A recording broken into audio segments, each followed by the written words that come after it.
Max Lawson sat in the dimly lit corner of the Gold Leaf Grill, a renowned upscale restaurant that boasted the finest in culinary delights. The polished wood floors reflected the golden glow of crystal chandeliers overhead. Each table was carefully set with gleaming silverware and pristine porcelain plates. The room hummed with soft chatter, punctuated by the clink of glasses and the delicate scrape of knives against plates. The kind of place where those who never needed to glance at a menu's prices gathered to eat, to discuss deals, to celebrate success. A world of luxury and refinement that Max had come to know all too well. Max was used to these kinds of places, yet tonight felt different. He wasn't here for celebration or business. He was here simply because it was expected of him.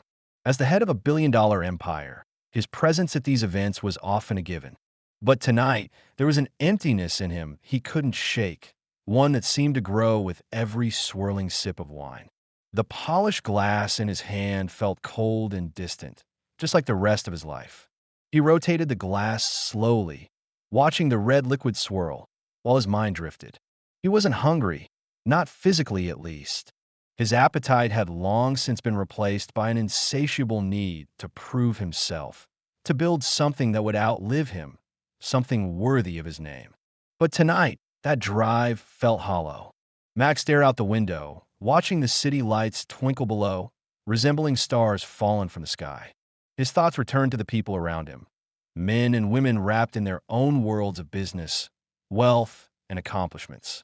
Some celebrated milestones. Others closed major deals with the quiet confidence of those who never had to worry about their next paycheck. But Max felt distant, like an outsider in his own life. A shadow fell over his table, and a waiter in a perfectly pressed uniform appeared at his side. "Sir, would you like to order now?" Max looked up and gave a small shake of his head. "Not yet. I'll take a few more minutes." He wasn't really interested in food. Not tonight. He glanced around the restaurant, observing the guests, the air of self-assurance that hung around them. But something was off. The bustling conversations, the laughter, the clinking of silverware. None of it felt real to him in this moment. Everything felt like a carefully orchestrated performance, and Max was tired of playing his part. And then he saw her. A small figure walked across the dining area, stepping with a quiet determination that only a child could manage. She couldn't have been older than 5 years. Her hair was dark and messy, tied back with an elastic band that looked like it had seen better days. Her clothes were simple, worn, but clean. She carried an empty plate in both hands, gripping it like it was the most valuable thing in the world. Despite her size, she made her way between the tables, her eyes set ahead, unaware of the curious and sometimes disapproving glances from the guests around her. Max watched her as she moved through the restaurant, her tiny feet barely making a sound on the polished floor. She stopped in front of his table and looked up at him, her big brown eyes unwavering. She raised the empty plate to her chest and spoke in a voice that, despite its size, carried the weight of something much larger. "Could you give me a little bit of your food for my hungry little brother?" she asked, her words sharp and clear, as though she had said them 1,000 times before. The entire room seemed to freeze. Conversation stopped. The clinking of silverware ceased. Every gaze in the room was now fixed on the small girl standing in front of Max, her plea ringing out in the silence like a bell.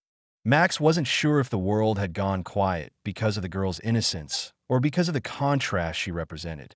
The luxury, the abundance, the privilege surrounding them all in this room. And here was a child with nothing but an empty plate and a heart full of courage.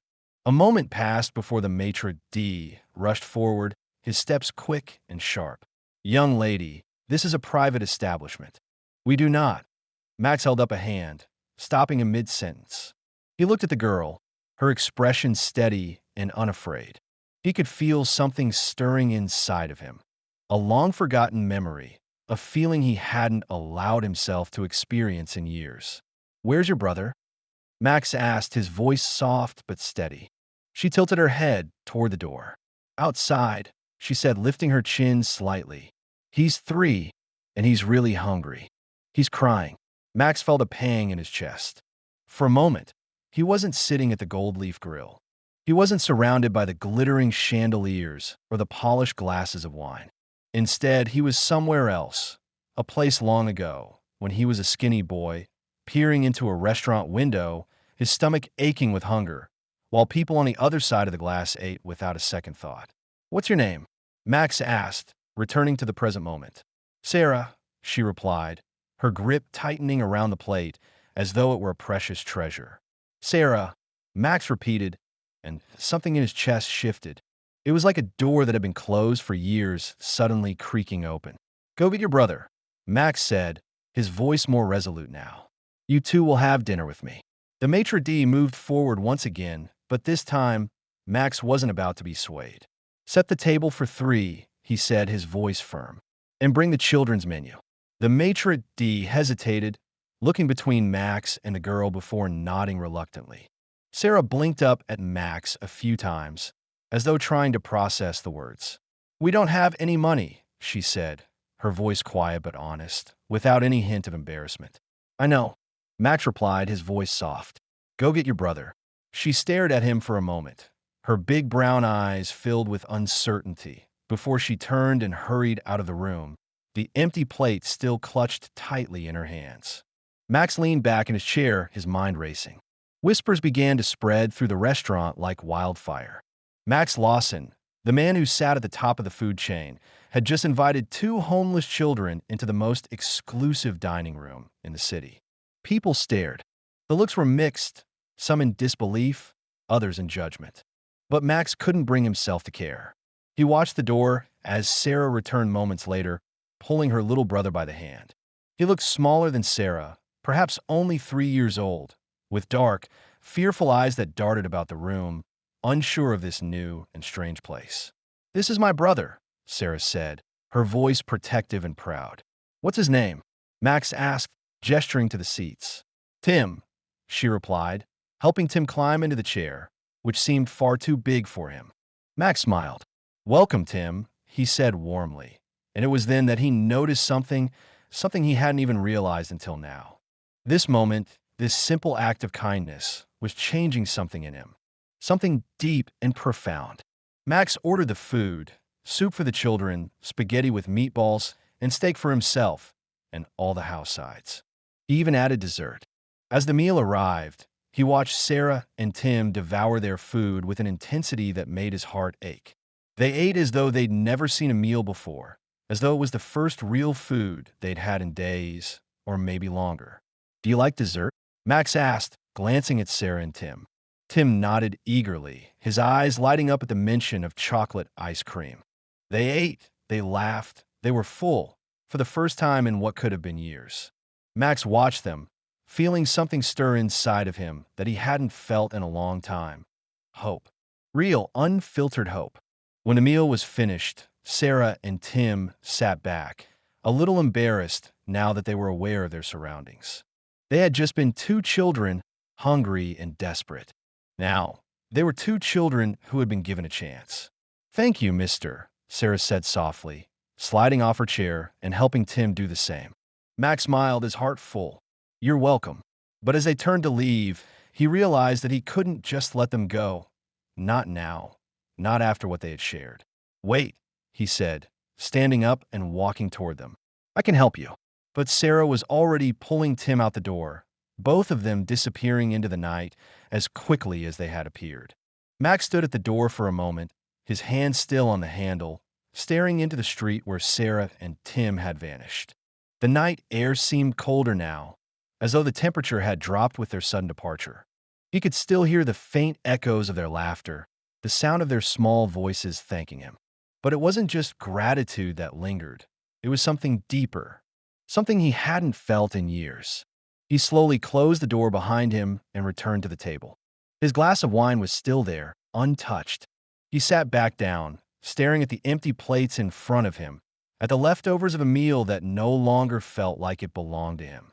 What was it about them? What was it about those children?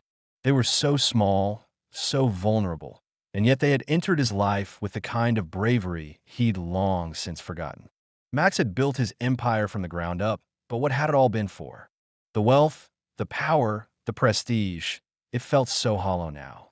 like a mansion built on sand. He ran his fingers through his hair, his mind swirling with thoughts he couldn't quiet.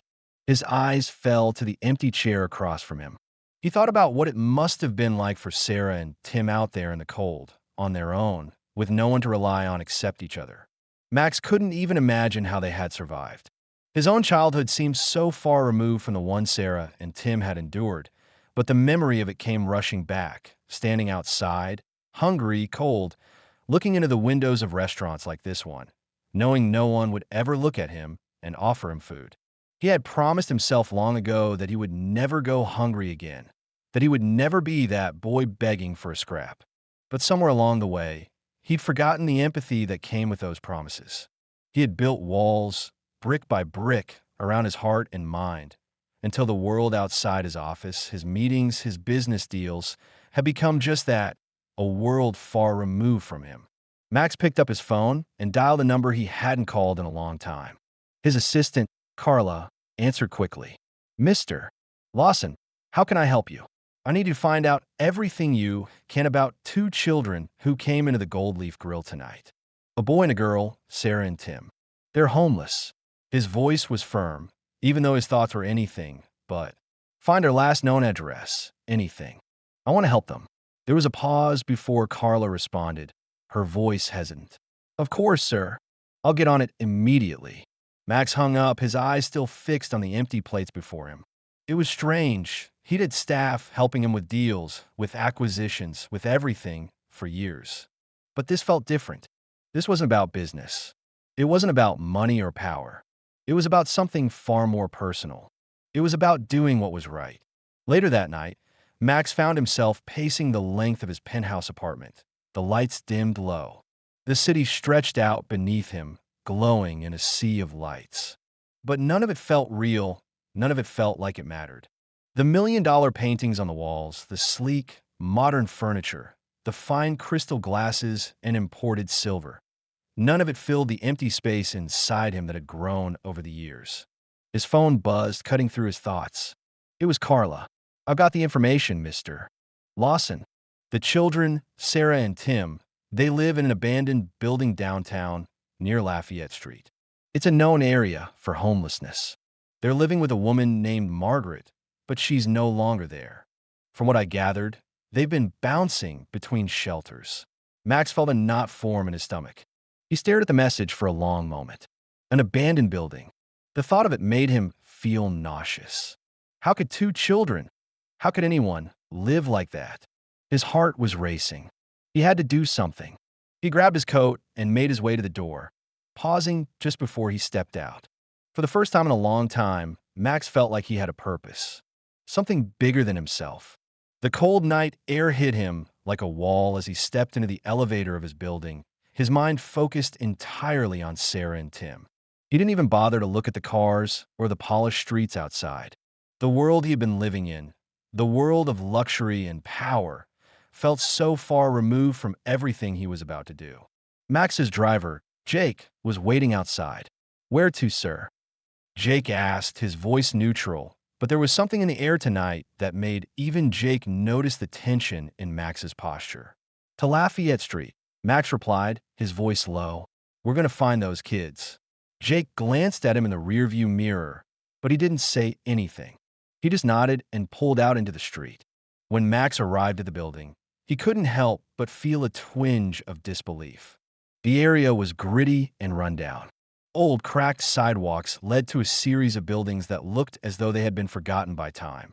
A few people lingered in the shadows, but no one paid him much attention. He stepped out of the car, the sound of his polished shoes hitting the concrete, an alien sound in this part of the city. This wasn't the world he belonged to, not the world he had built, and yet it was the one that needed him now. Max moved toward the entrance of the abandoned building. The smell of mildew and decay hit him the moment the door creaked open. It was dark inside, with only a faint flicker of light coming from a distant, broken window. He took a deep breath and made his way through the building, moving cautiously but with purpose. As he turned a corner, he saw them, Sarah and Tim, sitting on a makeshift bed made of old blankets and cardboard. Sarah's eyes lit up when she saw him, and she stood quickly, her hand still clutching the empty plate from earlier. "Mr. Lawson," she said, her voice uncertain but strong. "I didn't think you'd come." Max knelt down in front of her, his heart in his throat. "I promised you, didn't I?" he said gently. Sarah nodded, but it was Tim, hiding behind her, who caught his attention. The little boy was shivering, his skin pale. His eyes were wide with fear and exhaustion, and his small hands gripped his sister's arm tightly. "We're hungry," Sarah said quietly, almost ashamed. Max felt a lump in his throat. "I know," he replied softly, "and you won't have to go hungry again. I'm here to help you."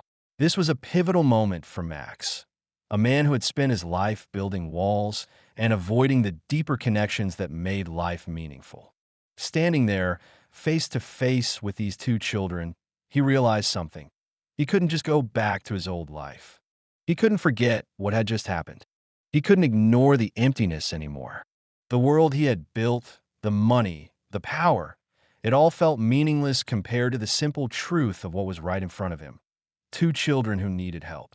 "I'll take you somewhere safe," Max said, his voice steady but filled with emotion. "You're not going back out there. Not tonight." Sarah blinked at him, and for the first time since he had met her, he saw a small glimmer of trust in her eyes. The drive back to his penthouse felt like an eternity. Max sat in the back of the car, his thoughts racing faster than the headlights streaking past the windows. Sarah and Tim were still with him, nestled quietly in the back seat. Tim had fallen asleep, his head resting against Sarah's shoulder, her hand gently holding his. She, too, seemed lost in thought, her eyes staring out of the window as the city passed by in a blur of lights. Max had made a promise to himself. The moment he saw the children's faces, something inside him had shifted, and he couldn't ignore it. He couldn't go back to the way things were. He had been in control of everything, his company, his wealth, his life, but none of that had prepared him for this. For them. He glanced at the rearview mirror and caught Sarah's reflection, her big brown eyes studying the passing city streets with an expression that seemed both guarded and curious. She wasn't looking at him directly, but Max could feel the weight of her gaze. It was like she was testing him, measuring him to see if he was truly someone she could trust. And in that moment, Max realized how fragile their bond still was. They didn't know him, not really. To them, he was just another stranger, just another person who could either help them or let them down like so many others had before. He wasn't sure why it mattered so much to him. He'd helped others before, but something about this felt different. Maybe it was the fact that these children hadn't asked for anything, hadn't begged for help, but had simply stood there, unafraid, making their need known. Max had built an empire on hard work, but it was moments like these that made him wonder what he was really working for. If he could help them, if he could be part of changing their lives, then maybe it would mean something. Maybe he could stop feeling so empty. The car slowed to a stop in front of his penthouse building, and Max's thoughts snapped back to the present. The towering structure loomed before him like a fortress, silent and imposing. He stepped out of the car and into the lobby, holding the door open for Sarah and Tim as they followed behind him. Tim was still half asleep, rubbing his eyes as he stumbled in, clutching Sarah's hand for support. The building's interior was just as cold and impersonal as Max remembered, with its marble floors and high, vaulted ceilings. But for once, it didn't feel like home.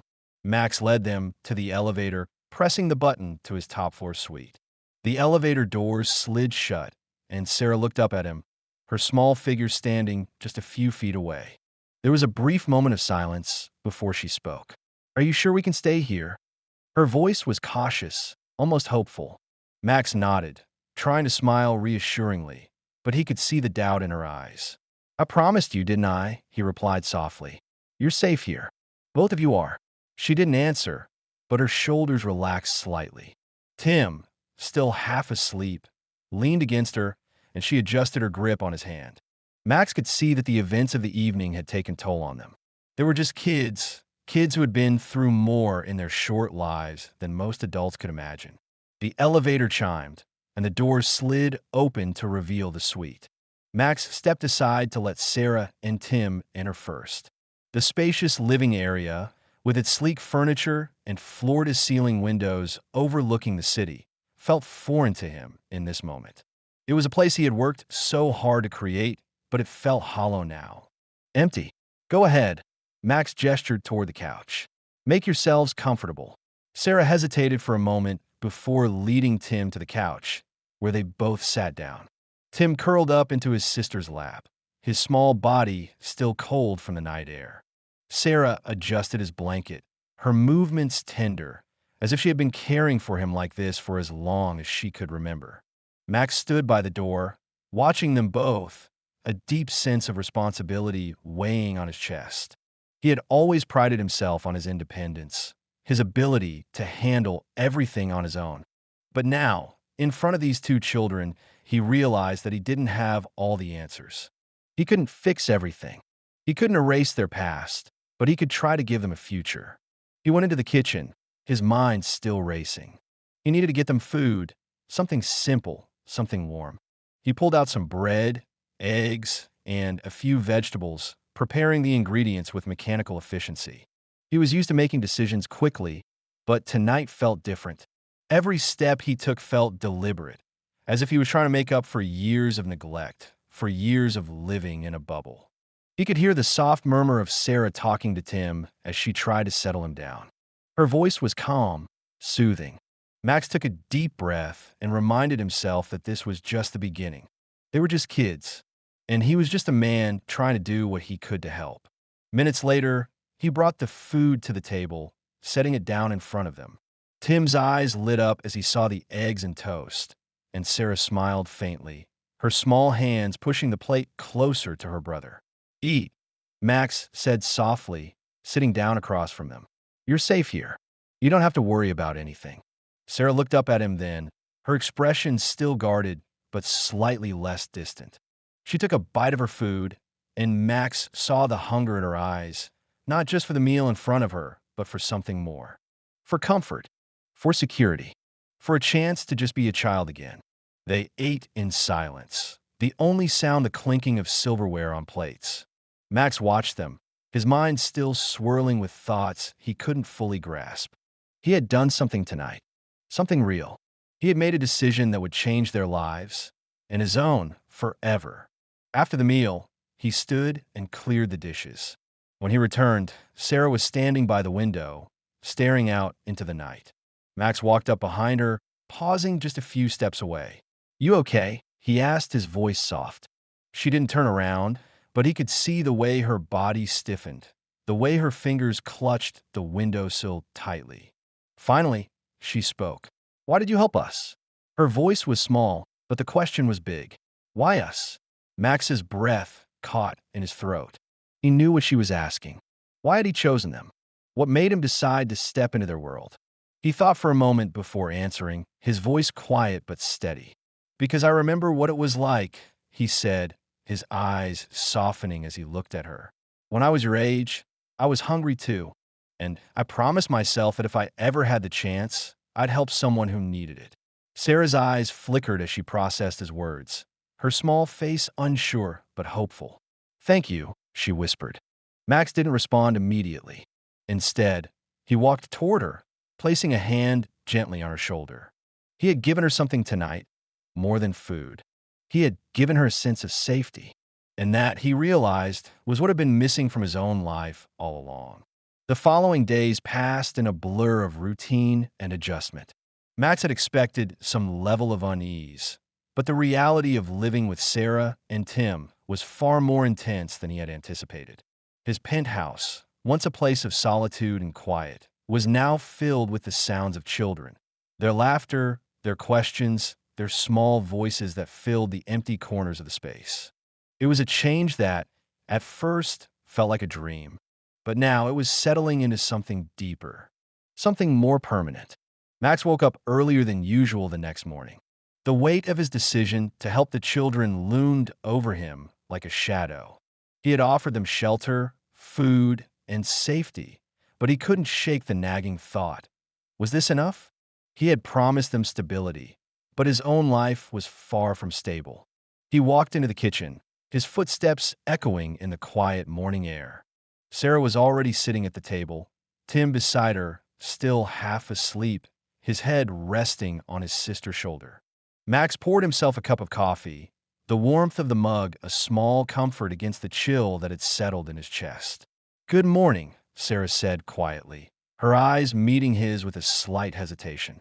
It was the first time she'd greeted him first thing in the morning, and the shift in their dynamic didn't go unnoticed. "Morning," Max replied, trying to sound casual, though the tension between them was still there. It was subtle but palpable. Trust, like everything else in life, had to be earned, and he wasn't sure yet if he had done enough. Sarah pushed a bowl of cereal toward Tim, gently waking him up with a soft touch on his arm. The boy stirred but didn't fully wake, and Sarah leaned in to whisper something to him, her voice tender and protective. Max watched them for a moment, a small pang of guilt creeping up. These children had been through so much already, and here he was struggling to find his footing. How could he, a man who had lived his life solely for his career, provide them with something more than just shelter and food? He had to offer them more than that. He knew it. But what? "Are you going to school today?" Max asked, breaking the silence that had settled between them. It was a simple question, but it carried weight. He wasn't sure if they even had access to an education. In the brief time they had spent together, the idea of school hadn't come up. Sarah paused, glancing at Tim. Then at Max. "We don't go to school," she said flatly, her voice a mix of resignation and quiet defiance. "We didn't have the money to go." And then, her voice trailed off, the weight of her unspoken words hanging in the air between them. Max leaned back against the counter, his hand gripping his coffee mug so tightly it creaked under the pressure. Of course. Of course they didn't go to school. The harsh reality of their lives outside this penthouse came crashing back into focus. They hadn't had a chance. Sarah had to take care of Tim, and Tim had never known the stability of a home or an education. Max exhaled slowly, the air thick in his lungs. He had to fix this. He couldn't just give them a roof over their heads. They needed more than that. They needed opportunities. They deserved a future. "I'll make sure you both get into school," Max said, his voice firm. It was a promise, one he intended to keep. "I'll figure it out. You deserve that." Sarah didn't respond immediately, her eyes searching his face as if trying to read him, to see if he truly meant it. After a long pause, she finally nodded, a small, almost imperceptible shift in her expression. "Okay," she said quietly. "But what if they don't want us?" Max frowned, not fully understanding at first. "What do you mean?" "School," she said, her voice small but steady. "What if they don't want us there because we don't have the right clothes? Or because we don't have parents?" Max's chest tightened. She wasn't just worried about going to school. She was worried about being rejected. She was scared that no matter what he did, they would always be seen as outsiders, unworthy of the same opportunities as the other kids. Max walked over to Sarah, kneeling down beside her. He placed a hand gently on her shoulder, meeting her gaze with a seriousness that surprised even him. "No one gets to decide if you belong except you," he said quietly. "You and Tim both have a place in this world, and I'll make sure you're not left behind." She didn't say anything, but the way she held his gaze made him feel, for the first time in a long while, that his words had made a difference. Later that day, Max took them to the park. It was an odd choice, but he wanted to get them out of the apartment, to let them experience something different. The park was just a few blocks away from his building, a small patch of green amidst the concrete jungle that was the city. It wasn't much, but it was a step toward something normal, a step toward giving them what they had been denied for so long. Tim ran ahead, his small feet pattering across the grass, a wide smile spreading across his face. Sarah hung back, her eyes cautious as she watched her brother.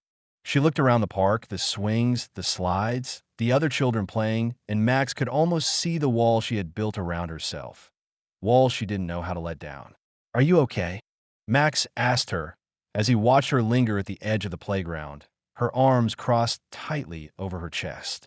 She nodded, but it was a hesitant nod, one that didn't quite match the emotion she was hiding. "I don't know how to be normal," she admitted, her voice barely above a whisper. "We've never been normal." Max exhaled slowly, understanding more than he cared to admit. He had never had to fight for his place in the world. His childhood had been full of opportunity, education, and a stable home. But Sarah, she had never had that. She had been forced to grow up too fast, to take on a responsibility no child should ever have to bear. You don't have to be normal, Max said softly. You just have to be you. That's enough. She glanced at him, then, a small glimmer of something in her eyes. Hope, maybe. But it was fleeting. She didn't fully trust it yet, and Max didn't blame her. Trust wasn't something you earned overnight, but it was a start, and he would do whatever it took to show her that she and Tim could have a life that was more than just survival. Later that night, as the three of them sat down to dinner, simple spaghetti, but it was warm and filling, Max felt a sense of quiet satisfaction. It wasn't much, but it was something. They were together. They were safe. And tomorrow? Tomorrow would be another step toward giving them the life they deserved. The days following their visit to the park felt like a subtle shift. Max noticed it in the way Sarah had begun to relax a little more. She still held herself tightly, but there was something in her eyes now. An uncertainty, yes, but also a hint of curiosity. It was as if she was allowing herself to entertain the possibility that life could be different from what she had known. Tim, on the other hand, had adjusted almost instantly. He was a little ball of energy, running through the halls, laughing freely and making himself at home. The shift in him was almost more obvious than it was in Sarah. His laughter filled the spaces that had once been quiet, and his small hands were always reaching for something, always exploring. For the first time in what felt like forever, Max found himself smiling when he heard the sound of children's voices echoing through the halls. But even as the days passed and the children seemed to adjust, Max knew the journey ahead would be anything but easy. There were still so many obstacles: paperwork, bureaucracy, finding schools for Sarah and Tim, making sure they felt safe in a world that had shown them so little kindness. He had promised them a future, but promises were easy to make. Keeping them, especially one so large, was another story entirely. Max sat at his desk late one evening, the papers in front of him a constant reminder of how much still needed to be done. The legalities were just the beginning. The court filings, the forms for education, the various government agencies to contact, it felt endless. But he wasn't just doing this for them. He was doing this for himself too. The moment he had made the decision to help them, something had shifted in him. The cold, distant figure he had been for so long was slowly melting away. He looked up from his desk to see Sarah standing in the doorway, her expression as unreadable as ever. But there was something in the way she was watching him, something that made him feel both proud and uncertain at the same time. "Are you working late again?" she asked, her voice quieter than usual. She still didn't know how to navigate the quiet, empty spaces of the apartment. There was so much she didn't understand. Max smiled and set the papers aside, standing up to greet her. "It's a habit," he replied, "but it's okay. You can come in." Sarah hesitated for a moment before stepping inside. She looked down at the papers on the desk, then back at Max, her brow furrowed slightly, as though trying to piece something together in her mind. I don't understand all this stuff," she said slowly. "The papers, the forms. Why are you doing all this?" Max paused, taken aback by the simplicity of her question. It was a question that cut through the layers of legal jargon and paperwork, straight to the heart of the matter. Why was he doing this? He took a deep breath, feeling the weight of her gaze on him, as if she was trying to figure him out. The truth was, he didn't fully know why. Not in the way she might want an answer. But he realized, standing there in front of her, that maybe it didn't matter. "I'm doing this because I promised you both a better future," Max said, his voice steady but laced with an emotion he hadn't expected to feel. "And because I believe you deserve it. You deserve to be happy. You deserve a chance." Sarah's eyes softened, just slightly, but the vulnerability in her expression was clear. She had been carrying so much for so long. Fear, responsibility, hurt, and now here was someone who was offering her the chance to trust again, to believe that things could be different. She didn't speak for a moment, just stood there, her eyes on the floor, as if processing the weight of his words. And then, without warning, she looked up at him with a small, tentative smile. "Thanks," she whispered. "For everything." Max felt a lump rise in his throat. He wasn't used to being thanked, especially not in this way. But it felt different.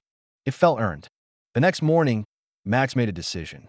It wasn't just about getting Sarah and Tim into school or making sure they were safe. It was about giving them a sense of belonging, something that hadn't been a part of their lives for so long. So, after a quick breakfast, Max gathered the children and set off for the local public school. He had already arranged a meeting with the principal. The thought of entering that world, of speaking with someone about enrolling Sarah and Tim, filled him with a strange kind of anxiety. It wasn't about the logistics, but about how these children would be seen. They didn't have a mother or father actively involved in their lives, at least not in the way most other kids did. Would the school see them as just another set of problems? Another burden on a system already stretched thin? He pushed the thought aside as they walked into the school. Tim's hand was tightly clasped in his, and Sarah walked beside him, her steps hesitant but a little more confident now. They were here together. The school's principal, Mrs. Allen, was warm and welcoming, and the conversation that followed was full of promise. She reassured Max that Sarah and Tim would be treated with the same care and attention as any other child. She explained the support systems available, the resources for children from difficult backgrounds. Max listened intently, his mind spinning with the possibilities. They were getting closer to giving Sarah and Tim a new start, but he also knew that this was just one piece of the puzzle. As they left the school that day, Sarah and Tim seemed more at ease. They asked questions, pointed at the playground, and even laughed when Tim tripped over his shoelaces. Max watched them, the smile on his face feeling genuine for the first time in a long while. He hadn't realized how much he had missed the sound of children laughing until he heard it again. That night, after dinner, Max found Sarah sitting on the couch, quietly sketching something in a notebook. He walked over and sat next to her, looking at the paper. "What are you drawing?" he asked softly. Sarah looked up at him, a faint blush coloring her cheeks. "Just a picture of the school. I've never been to one before." Max nodded, a sense of pride swelling in his chest. "It's a good school," he said, his voice warm. "You're going to do great." Sarah smiled, her pencil moving quickly across the page. For the first time, Max realized that she was starting to believe in her future. As he watched her, he made another promise to himself. It wasn't just about saving them from hunger or providing a roof over their heads. It was about showing them a world full of possibilities, a world where they could belong. He would give them that world, no matter what it took. Max had underestimated how much could change in such a short amount of time. Since enrolling Sarah and Tim into school, life had taken on a different rhythm. Their routine, though simple, had become the anchor they all needed. Breakfast together, school, time spent at home after lessons. It was a new world for Sarah and Tim. For the first time in a long time, Max felt like he was a part of something meaningful. Each small step they took toward normalcy was a victory, but he knew that it wasn't going to be smooth sailing from here on out. There were hurdles to overcome, paperwork to finalize, school meetings to attend, and a looming uncertainty of how society would accept these two children who had so often been invisible to the world. Max had been preparing for the worst in some ways, but what surprised him most was how quickly Sarah was adapting. She still carried the weight of responsibility on her small shoulders, but the guardedness that had once enveloped her had softened. There were moments now when she laughed, when she allowed herself to enjoy simple things like watching cartoons with Tim or playing board games in the living room. Max, though, was still dealing with his own internal struggles. He was becoming more involved in their lives than he ever thought he would be, and it was both rewarding and challenging. As he helped them navigate their new world, he found himself questioning his own choices. Was he doing enough? Was this really what they needed? The questions lingered at the back of his mind, but he refused to let them distract him. He had made a promise to himself, and he would keep it. One evening, as Max was finishing up some work in his office, he heard soft footsteps approaching. He looked up to see Sarah standing at the door, her eyes downcast, as if she had something to say but wasn't sure how to begin. "Hey," Max greeted her, setting aside his paperwork. "What's on your mind?" Sarah hesitated, looking uncomfortable, her hands wringing nervously in front of her. "I've been thinking," she started, her voice unsure. Max raised an eyebrow, concerned. "What about?" She finally looked up at him, her eyes full of emotion. "I think I should go back to the shelter." Max blinked, surprised. "What? Why would you say that?" "I don't want to take up too much space here," Sarah said quickly, her words tumbling out. "You've done so much for us already, and I don't want to be a burden. I can take care of Tim, and we can go back to the shelter. I can figure something out." Max stood up immediately, crossing the room to her. The thought of Sarah leaving, of them both leaving, hit him harder than he expected. "Sarah, listen to me," he said, his voice firm but gentle. "You and Tim aren't a burden. You're family, and you're staying here because you belong here." Her eyes flickered with uncertainty, and Max could tell she was still struggling with the idea of truly accepting help. She had grown up fending for herself, taking care of Tim, and trusting that no one would be there for her. It was hard for her to believe that this could be real, that someone would want to help her without expecting something in return. Max knelt in front of her, his hands resting on her shoulders. "You don't have to go anywhere," he said softly. "This isn't just about giving you a roof over your head. It's about giving you a future where you don't have to worry every day about what comes next." Sarah bit her lip, fighting the tears that threatened to spill. "I'm just scared," she whispered. "What if it doesn't work out? What if things go wrong again?" Max gently lifted her chin so she would look him in the eye. "It's okay to be scared. I'm scared too. But you don't have to carry that fear alone anymore." She nodded slowly, her gaze softening for the first time in what felt like weeks. "I'm sorry," she whispered, her voice barely audible. "There's nothing to apologize for," Max said, standing up and pulling her into a hug. "You're safe now, and you don't ever have to worry about being alone again." The next few days brought more challenges, as Max anticipated. Sarah's decision to stay was a relief, but it didn't erase the complexities that came with helping them adjust to a new life. School was proving to be a struggle. Sarah excelled academically, but socially, she was still on the outside. The other kids didn't understand her, and though they were kind, Sarah could sense the difference in how she was treated. She didn't have the same background as they did, and it was evident in the way she carried herself, the way she walked, the way she talked. She felt like an outsider, and it hurt. Max could see it in her eyes every time he asked about her day. The defensiveness that crept into her voice when she described how some kids wouldn't talk to her, or how the teacher treated her differently. He knew the difficulties of being an outsider, and it pained him to see her struggling. "I don't fit in," Sarah said one evening, sitting on the edge of the couch, her feet dangling as she stared at the floor. "They look at me like I'm different, like I don't belong." Max sat down beside her, his voice gentle but firm. "Sarah, you belong. Don't let anyone make you feel otherwise. You're smart, you're strong, and you've been through things most people can't even imagine. That makes you a lot stronger than you think." "I know," Sarah said, her voice quiet. "But sometimes it feels like no matter what I do, I'll always be that girl from the shelter. I'll always be different." Max took a deep breath, his heart heavy. He didn't have all the answers, but he knew one thing for certain. He wasn't going to let her carry that weight alone. Not now. Not ever. The weekend arrived, and Max took Sarah and Tim to the park again, hoping that some time away from the school environment would offer Sarah a fresh perspective. The park had become their little escape, a place where they could breathe without the weight of judgment or uncertainty. They spent the afternoon at the swings, with Tim laughing uncontrollably as Max pushed him higher and higher. Sarah sat nearby, watching with a small smile on her face, her arms wrapped tightly around her knees as she looked up at the sky. For the first time in weeks, she seemed at peace. Max sat next to her, glancing over at her as she looked out at the horizon. "You're doing great, Sarah," he said quietly. She turned to him, her expression softening. "I'm trying," she replied. "You're not alone in this," Max said, his voice steady. "And you'll find your place. I promise." Sarah nodded, her smile growing just a little. "Thanks, Max." For the first time, Max felt a sense of certainty. It wasn't about fixing everything in a day or making everything perfect. It was about taking each step together. And that, he realized was enough.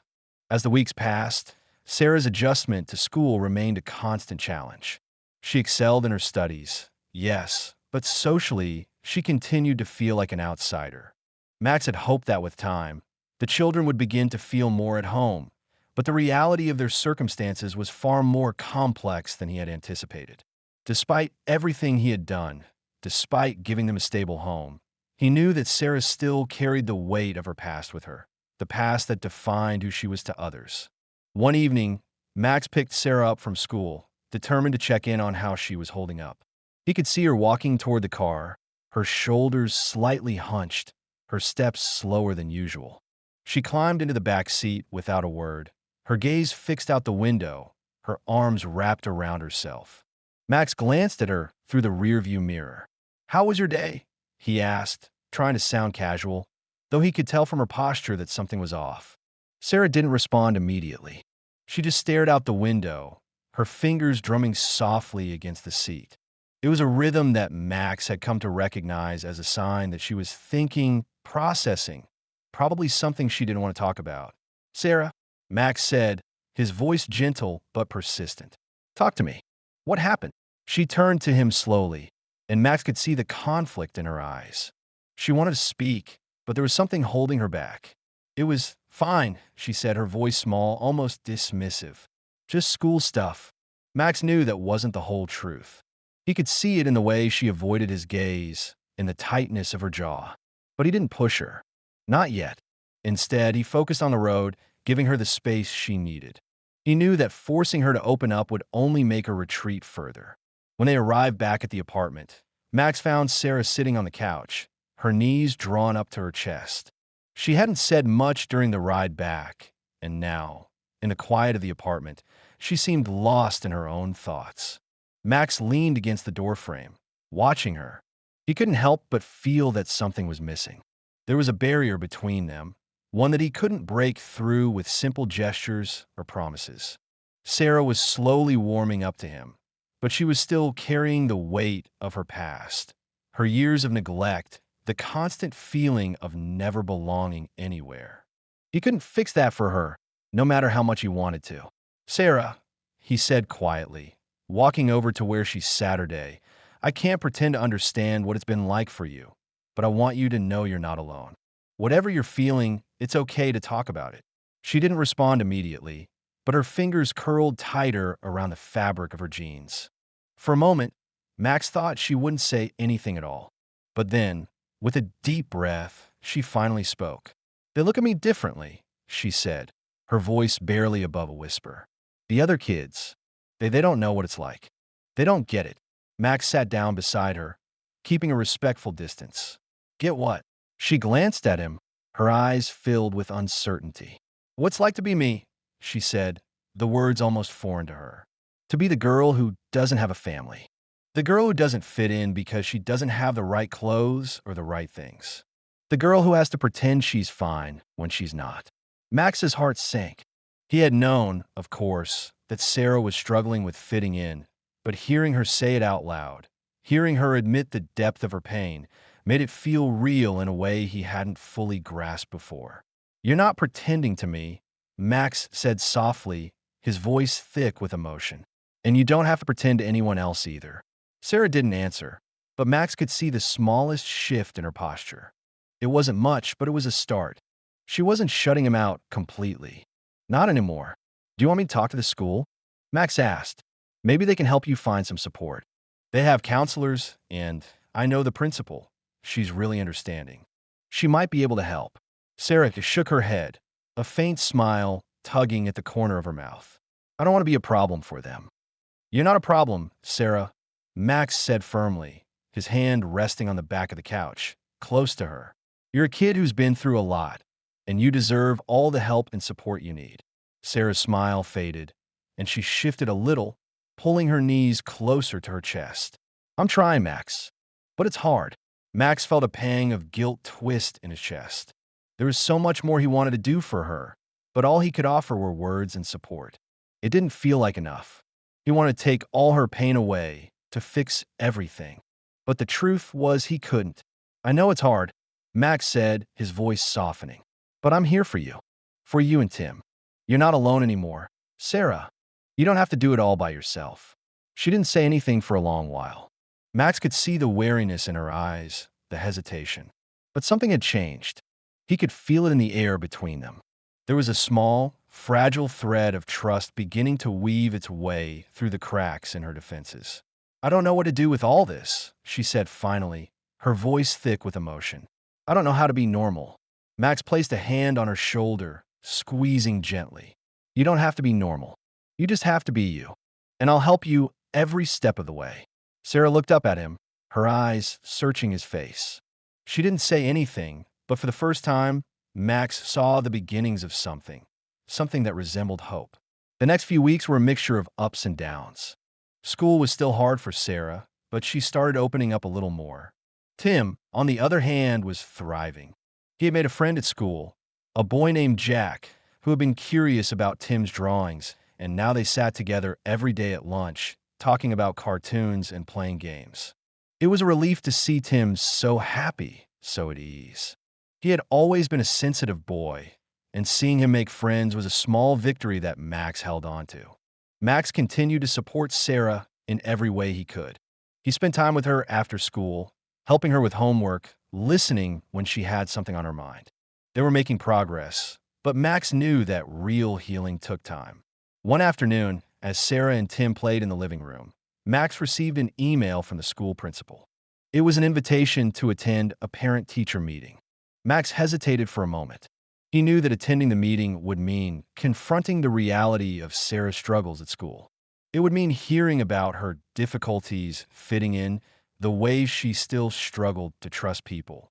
But Max also knew it was the next step. It was the next part of the journey for Sarah, and he wasn't going to back away now. The meeting at the school was scheduled for that Thursday afternoon. Max had spent the days leading up to it preparing himself, as if it were a business deal he had to strategize for. He knew he couldn't approach it like that. This wasn't about numbers or deadlines. It was about Sarah's future. It was about making sure she had the chance to be seen for who she really was, not just for the struggles that defined her past. As he walked into the school, his hand instinctively reached into his pocket, fingers brushing against the crumpled papers from the principal's email. He had already met Mrs. Allen several times and knew she was a kind woman, understanding and patient. But still, there was a nervousness inside him. What if Sarah's difficulties couldn't be fixed with just support? What if she didn't fit in, no matter how hard they tried? Max shook his head, pushing the thoughts away as he entered the principal's office. Mrs. Allen was already sitting at the table, a warm smile on her face as she gestured for him to take a seat. Mr. Lawson, she greeted him kindly. I'm so glad you could make it. Max nodded, taking a seat across from her. I'm glad to be here. I want to make sure Sarah's experience at school is as positive as possible. Mrs. Allen folded her hands together, her expression softening. I completely agree, Mr. Lawson. And I must say, Sarah is a very bright girl. Her academic performance has been exemplary, but socially, she paused, clearly trying to find the right words. Max leaned forward slightly, his concern rising. What's going on socially? Is she being bullied? Mrs. Allen shook her head. No, nothing like that. It's more that Sarah has a hard time connecting with the other kids. She often isolates herself during group activities and tends to keep to herself during lunch. The other children are kind, but I can tell there's a barrier she's putting up. Max felt a deep pang in his chest. He had suspected as much. It wasn't just the kids at school. It was the world, all of it, that Sarah struggled to navigate.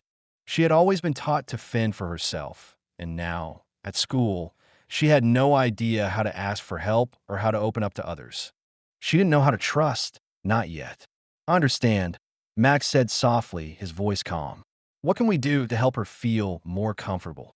Mrs. Allen smiled, clearly relieved by his response.